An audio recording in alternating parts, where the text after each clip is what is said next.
Hello बच्चों, स्वागत है आपका हमारे यूट्यूब चैनल में। बच्चों, आज मैं आपके लिए शेखावाटी यूनिवर्सिटी का जो हिस्ट्री फर्स्ट का जो पेपर होने वाला है, इसका सेकंड पार्ट लेके आया हूँ। मतलब हिस्ट्री फर्स्ट का मैंने एक पेपर डाल दिया है, ये दूसरा पार्ट है। मतलब उसको अगर आपने नहीं देखा तो उसका लिंक मैं आपको डिस्क्रिप्शन में दे रहा हूँ, वहाँ जाके देख लेना। दो पार्ट डालने का मकसद ये था कि अगर एक पेपर में से सारा का सारा पेपर एक के पेपर में से कवर नहीं होता, इसलिए दो पेपर डाल रहा हूँ। इसमें कुछ इंपॉर्टेंट क्वेश्चन है तो इनको आप देख लेना, क्योंकि इससे आपकी एग्जाम में हेल्प हो सके, क्योंकि यही क्वेश्चन बार बार रिवाइज होते रहते हैं।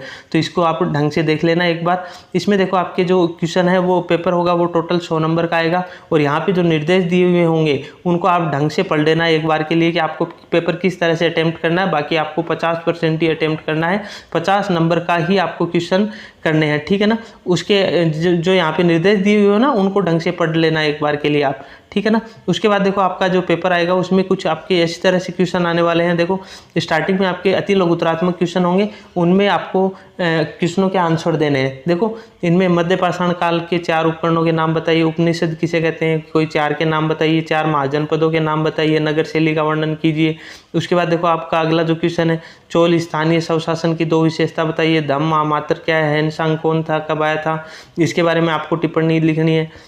उसके बाद देखो, राजपूतों की उत्पत्ति से संबंधित मत है, उसके बारे में लिखना है। 78वीं ईस्वी का महत्व क्या है, इसके बारे में लिखना है। महाबलीपुरम क्या है, इसके बारे में आपको कुछ लिखना है। तो इस तरह के आपके अति लघुतरात्मक क्वेश्चन आने वाले हैं। उसके बाद देखो, अगला जो क्वेश्चन है आपका सेकंड नंबर का, इसमें देखो यहाँ पे दे रखा है आपको कोई 5 प्रश्नों के उत्तर करने हैं। तो अब का जो पैटर्न होगा, नया पैटर्न होगा, उसमें आपके लिए ये बाध्यता नहीं है कि आपको कितने क्वेश्चन करने हैं। बस सिर्फ और सिर्फ आपको निर्देश ढंग से पढ़ने, उसके बाद ही आपको आगे का पेपर सोल्व करना है। इसमें देखो, आपको दे रखा है सभा और समिति को समझाइए, हड़प्पावासियों के नगर नियोजन पर प्रकाश डालिए, नालंदा विश्वविद्यालय कहाँ है, क्या है इसके अंदर, इसके बारे में आपको टिप्पणी लिखनी है। गणतंत्रात्मक शासन प्रणाली क्या थी, चालुक्य मंदिर वास्तुकला क्या है, इसके बारे में लिखना है। अलवार और नैनार क्या है, चतुर्थ बौद्ध संगीति पर एक टिप्पणी लिखिए, और केवल 5 महाजनपदों पर प्रकाश डालिए।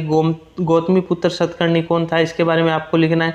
गुप्तकालीन में कला का विकास क्या था, किस प्रकार का था, इसके बारे में आपको टिप्पणी लिखनी है। उसके बाद देखो, अगला जो आपके क्वेश्चन आने वाले हैं बड़े वाले, देखो ध्यान रखना, आपको पहले निर्देश पढ़ने हैं ढंग से, उसके बाद ही पेपर स्टार्ट करना है, क्योंकि पेपर आपको 50% करना है।